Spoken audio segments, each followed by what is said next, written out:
मैं सोचता हूँ कि मैं जब महाविद्यालयीन जीवन में था, तब मैं महाराष्ट्र की राजनीति जो देखता था, एक महाराष्ट्र की राजनीति बहुत सुसंस्कृत और कल्चरल राजनीति थी। हम यशवंतराव के बारे में पढ़ते थे, हमने वसंत दादा को देखा है, हमने देखा है कि वसंत दादा अपने कार्यकर्ताओं को अपने खाने के टेबल तक लेके जाते थे। कार्यकर्ताओं के साथ बहुत प्रेम और सौहार्द उनका था। यशवंतराव तो हमेशा कार्यकर्ताओं की पीठ पर एक प्यार भरी थप्पी मारते थे।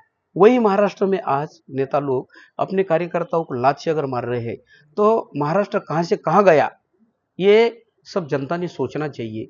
मैं आज देखता हूँ कि नेता किस तरह से बर्ताव करता है, उसका अनुकरण कार्यकर्ता, नीचे के कार्यकर्ता करते हैं।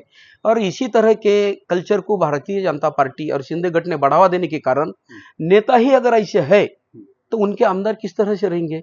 देखो, कल जो बातमी बताएं वो उसके अंदर कुछ भी सत्य नहीं है। विरोधी पार्टी वालों ने बात को उठाया दानवे साहब के जैसा बताने के वास्ते, लेकिन ऐसी कोई बात नहीं।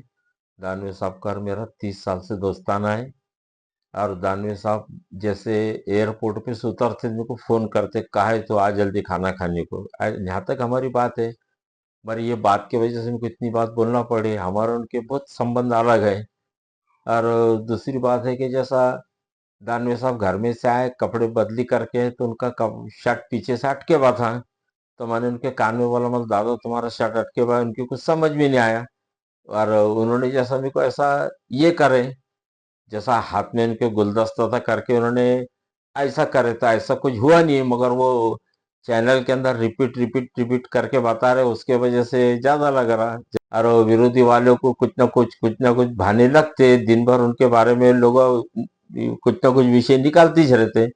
इलेक्शन का पीरियड है, अभी अपनी पहली बात में नहीं, इससे पहले कई बार उनके कुछ भी बात में निकालते रहते हैं। ऐसा कोई सत्य नहीं बात के अंदर, बातमी के अंदर। दानवे साहब के विरोधक दिन भर उनके बातमी के ऐसे फिरते रहते हैं, कामेडी कहानी, कामेडी कहानी। और दानवे साहब ऐसा मेरे को क्यों करेंगे, मेरे उनके ऐसे घरगुती संबंध है। अब विरोधी वाले कुछ भी बात करते रहते हैं, इसमें कोई सत्य नहीं। ऐसी बोल के मैं मेरी प्रतिक्रिया देना चाहता हूँ।